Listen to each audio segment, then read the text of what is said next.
It's not good. It's not going to settle anything, and it's not going to bring Michael Brown back. The nation looked on as fire, vandalism, and gunshots unfolded in Ferguson, Missouri last night. After a grand jury decides not to indict the police officer who killed Michael Brown, the city of Ferguson is now in a state of unrest, and more trouble is expected in the days to come. 2,200 National Guard troops filled the city this evening after protesters looted businesses and set fires to buildings. Meanwhile, Officer Darren Wilson broke the long public silence in a national television interview, saying he could not have done anything differently in his confrontation with Brown. Now the NAACP is stepping in, condemning the grand jury's decision. CBS 7's Matt Riss met today with a local leader of the NAACP who says he has a strong message for those behind the violence. Matt? Jay Tatum, even Michael Brown's family pleaded for peaceful protests. And as for local leaders here in the basin, they say what happened last night is not the way to express frustration. The situation right now is all emergency personnel. We've got county, we've got city, we've got Red Cross, TxDOT. Everybody's working together. From 3398. The river is starting to rise. Nearly 100 emergency management personnel, including National Guard soldiers, are currently helping the people of Pecos prepare for even more flooding. Today's crest is not expected to be the biggest. According to the National Weather Service, a second crest later this week may actually be even bigger. As of now, there are no mandatory evacuations, but as the river levels rise, the city warns people to be ready to evacuate. My partner Jay Hendricks has been surveying the damage in the area all day long today. He begins our team coverage from the Barstow Bridge near the Ward County line tonight with the very latest on the dire situation near the Pecos River. Jay?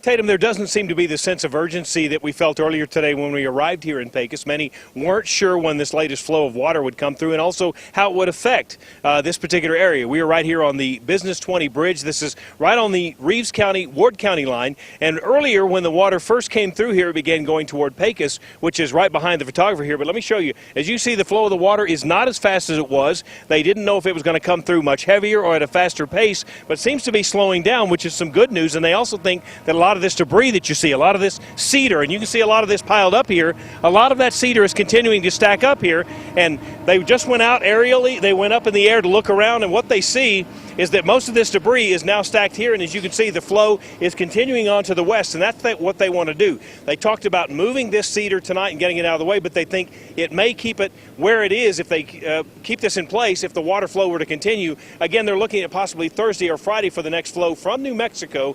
Then they want to make sure that it continues to flow to the west and does not go back toward the town of Pecos, which of course is back this way where the water first went on the first day. So something they want to keep an eye on. They'll continue to work throughout the night. We'll, of course, have more on this coming up tonight at 10 o'clock. We'll be live here from here in Pecos as they continue to look at the situation and determine how to keep that water from going into the city. Reporting in Reeves County, I'm Jay Hendricks. Tatum, back to you. Jay, thank you very much. The Red Cross is sheltering evacuees from the Pecos area at the Pecos High School Gymnasium. Officials with the Red Cross say they're prepared to keep the shelter open as long as they are needed. They also say that the West Texas Food Bank will be at the shelter tonight with some food. Volunteers will be feeding emergency personnel tomorrow in the high school parking lot. If you would like to help those affected by this storm, the Red Cross is accepting donations. To help assist families affected by this flooding, you can go to redcross.org and then search for the Permian Basin chapter. The situation right now is all emergency personnel. We've got county, we've got city, we've got Red Cross, TxDOT. Everybody's working together. From 3398. It's in Pecos. We're anticipating water from the Pecos River to come through tonight, but fortunately things are much quieter in that area, at least for now. Fortunately, it seems as if the work that the city has done to stop the flooding is working. My partner Jay Hendricks is in Reeves County, where city officials have just given him an update. Jay? Tatum, one of the big updates from here in Pecos is we're right in front of the command center. This is where all the agencies get together, is that things are much quieter. Of course, the concern today was that water coming down from New Mexico could cause some problems here in Pecos. The good news is things held up. They are building as you saw earlier, a little bit of a makeshift area to keep the water from going into Pecos, and now diverting that to the west, and certainly that's something they hope will continue. Of course, the next time to watch will be Thursday, and that's where folks here are kind of on edge, waiting to see what happens then before reevaluating what's going to happen. Now, tonight there was a meeting held with city officials and all those involved. We talked with Mayor Vanetta Seals afterwards about the latest update. Texas Task Force 1, which is Urban Search and Rescue, it's about a 20-man team, has arrived on the scene, as well as about 16 members of the National Guard. So again, more resources are coming into us, and we are just really appreciative of all the agencies that are here. Gary, the West Texas Food Bank also delivering food tonight. They're going to feed over 200 first responders and residents thanks to donations from Concho Resources and HEB. That's all we have tonight from here in Reeves County. We'll, of course, continue to follow the developing story here in Pecos. Reporting in Reeves County, I'm Jay Hendricks. Tatum? Jay, thank you. Even though we're not seeing as much rain, that we could still see flooding for several days. Our chief meteorologist, Greg Morgan, is upstream along the Pecos River. Greg, what are you seeing from your vantage point downstream? Well, Tatum, right now I'm actually looking out over the Pecos River, and it's scary and majestic all at the same time. Greg, thank you very much. While the flooding around the city of Pecos continues to threaten homes and businesses, it has already had an impact on oil and gas drilling that has now hit a standstill with many rigs submerged in flooded waters. CBS 7's Sarah Strackhouse joins us now with how much companies have lost and continue to lose as the Pecos River makes a dent in production. Sarah? Tatum oil companies with assets in the area have been contracting private plane companies to get aerial footage of rig sites in order to see exactly how much damage has been done to their rigs. The president has spoken. As expected, Barack Obama announces an immigration plan that will shield up to 5 million undocumented immigrants. President Obama has announced a massive overhaul of immigration reform. He addressed the nation earlier tonight with a new plan that he is mandating through an executive action. As CBS 7's Robert Guadarrama explains, the plan protects upwards of 5 million undocumented immigrants. Robert? Jay Tatum, good evening. President Obama says our immigration system is broken. Local grassroots Latino organization Una Voz Unida spoke out today in advance of the executive action. The president's plan expected, as we said, to impact those 5 million undocumented immigrants. Una Voz chairman Art Leal says it's only a step in the right direction.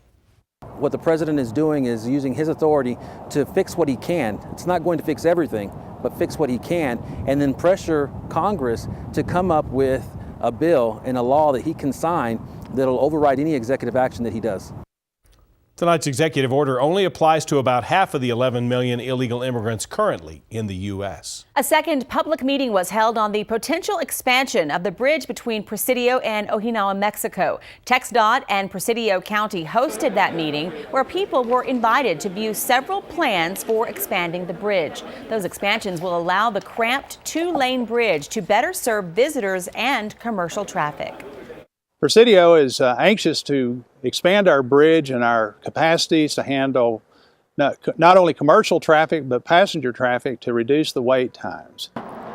No word yet on a timeline for this project because the bridge connects 2 countries. The process to expand it is much more complicated than normal procedures. As river levels continue to rise, the city of Pecos isn't taking any chances. Today, crews worked to fill thousands of sandbags for people to come and pick up, while TxDOT worked to create a diversion for the river water. CBS 7's Tatum Gwynn has the latest. Tatum? Crews are racing the clock to fill sandbags and create a diversion for the river water. It's all to prepare for the threat of more flooding. Today, people living near the river are taking precautions. Just the rainwater. Just the rainwater filled up my front yard already.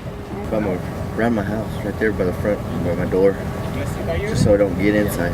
While nearby neighbors prepare for the worst, TxDOT crews spent the day taking salt cedar debris and creating a dike to divert the river water away from town. City officials say with a dike in place, they hope today's crest will send all river water towards Ward County. But in case that doesn't work, Mark says he has a backup plan. We've got a place to stay, so just in case. As emergency personnel and the people of Pecos wait for the crest, they say all they can do is hope for the best. In Pecos, Tatum Gwynn, CBS 7 News. Tatum, thanks very much. Recent storms all over the area are to blame for the emergency situation in Pecos right now. Our weather director, Craig Stewart, joins us from the Pinpoint Weather Center with a look at what we can expect in the basin later tonight. Craig? Tatum, right now it's mostly cloudy skies. Again, some showers possible for the Permian Basin. So here's a look at what we have going on outside with the Pinpoint 4x4 radar. Fired a shot at the intruders. My partner, Jay Hendricks, joins us now live from the scene. Jay? Tatum, you are correct. In fact, police are investigating the fact that the homeowner did indeed fire shots. Now let's take you back to where this all happened. About 8 o'clock tonight here at the Southgate Apartments. As you can see, the Odessa crime unit has just pulled up behind me. Officers are still out here looking for any kind of leads they can find. Now, Steve LeSueur with the Odessa Police Department tells us that 4 black males went up to an apartment. It was an upstairs apartment, knocked on the door, and when the man answered the door, they busted in. Good afternoon, everyone. We're going to bring you up to date on some breaking news that we have out of West Odessa, where CBS 7 has confirmed that an Ector County Sheriff's deputy has been shot. There's a heavy law enforcement presence at 10th Street and Loop 338. We have confirmed that this happened at an In-N-Out convenience store. Now, Matt Rist joins us live from the scene. Matt, I understand you've been talking with some eyewitnesses and you have additional details about how this all unfolded. Yes, CBS 7 News was the first on the scene here of what's now being described as a deputy-involved shooting here at 10th and Loop 338 at the In-N-Out convenience store. It was a very active scene throughout the day. We've learned that the Ector County Sheriff's deputy who has been shot was transported to the hospital alive and well, although we don't know his current condition. We're choosing not to release the name right now. Permian Basin Honor Flight is about to wrap up. Over the past few days, West Texas veterans were able to see the monuments built in their honor. CBS 7's Jay Hendricks joins us now from Washington, D.C. as these war heroes prepare to return home. Jay? Tatum, good evening from here in Washington, D.C. As we wrap up day 3 of this trip with the Texas Permian Basin veterans on the honor flight. Today we got a tour of the U.S. Capitol, and on this prisoner of war MIA day, we heard an amazing story of one Permian Basin veteran who lost his brother in 1944 and to this date has never been found.